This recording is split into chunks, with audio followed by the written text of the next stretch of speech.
This is week 4, guys, of side control top game. So we were looking at on week 1 where I would be in this control 1 position. I was giving Crippy the underhook.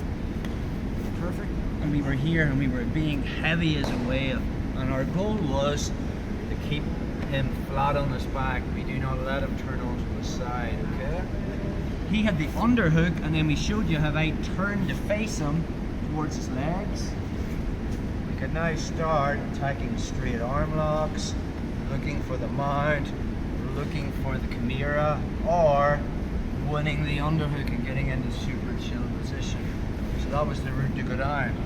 But we can also, instead of turning towards his legs, we can turn towards the head. There is a bit more of a risk.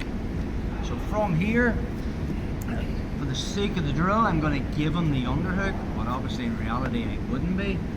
So from this position, instead of turning towards his legs to stop the underhook, or because I want to win the underhook, I'm going to turn towards his head. So I'm here. The problem is now, Crippy has the underhook.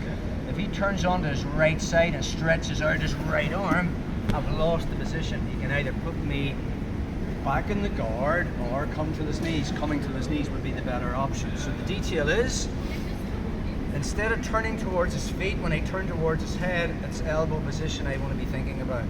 So when I'm here, and we talked about in week 1, my chin is a point of reference. It's on his shoulder lines. My hips are higher, okay, than my shoulders. Crippy has the underhook. Instead of turning to face his legs, I'm going to turn this way. But the detail is, my elbow is towards his wrist. It's not above his elbow, it's below his elbow. So now when he stretches that arm and tries to win the underhook, it's significantly harder. Now this is the battle for the underhook. What I'm going to do is lift my elbow up and put it, there'll always be a little bit of a space here. I just lift my elbow up and I put my weight into the space. Now I'm pushing this in.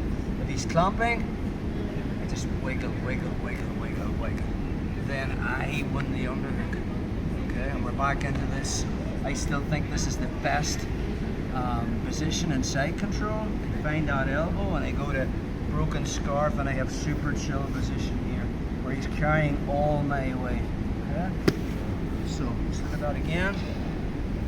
From our position, control 1. My chin is lined up at the shoulder. I'm being heavy as a whale. My butt is higher than my shoulders. I'm driving in. My goal is to flatten them out. He has the underhook, but I want the underhook. It's a battle of the underhook. I'll show you how I can turn towards the legs to do this, but I can also turn towards his head. So this right hand, now from here, if I bring this over to clamp and I don't replace my right hand with my hip, as I do this, he's just shrimping onto the side and putting me back in the guard or getting to his knees. So, from here, once I'm here, watch my right hand. As it comes over, I replace it with my hip. We always have something to stop him. From there, because my elbow is below his when he stretches his arm out, it's significantly harder. Now I want the underhook. I just get this elbow inside, and now I just push in with my weight. If he's clamping, wiggle, wiggle, wiggle. Now I have the underhook.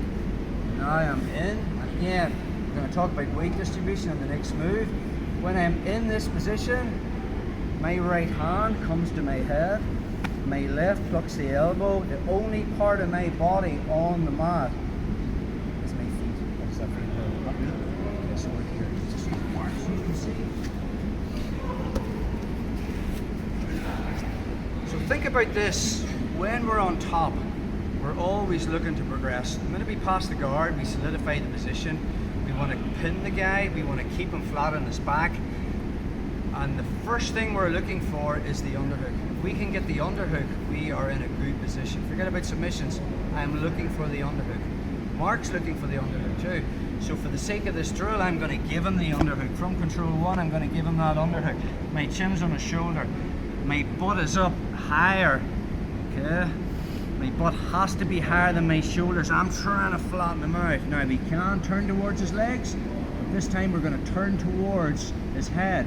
This right hand is at the hip, comes over, but not above the elbow, and I turn my hip. Okay, so he can't put me in the guard. Now when he tries to stretch that arm out, it's significantly harder compared to here. It's a battle of inches, okay? This is what you need to be aware of. Doesn't look like much my hand here or here, but it's a big detail. Now from there I want the underhook. How am I going to do it? I just lift this elbow off the mat and I put it in there. And then I just clamp your elbow, bro. I just push this in. If he's really clamping tight, I just start to wiggle or start leaning on his neck. Then I have the underhook. Okay? Now I find that elbow, I pull it up, and now we get into that super chill position here. Get comfortable from this position. So again, one more time on that. Let's just turn this way, bro. Perfect. Give him the underhook to start off with. We're starting off here. I turn towards his head, and my elbow isn't above his elbow. That's the detail. Okay? This comes in, push, wiggle, win the underhook, find the elbow, sit through, super chill. When you get to here, guys, I want you to concentrate on the only part of your body on the mat is your feet. If you're on the mat, your weight is on the mat. Okay.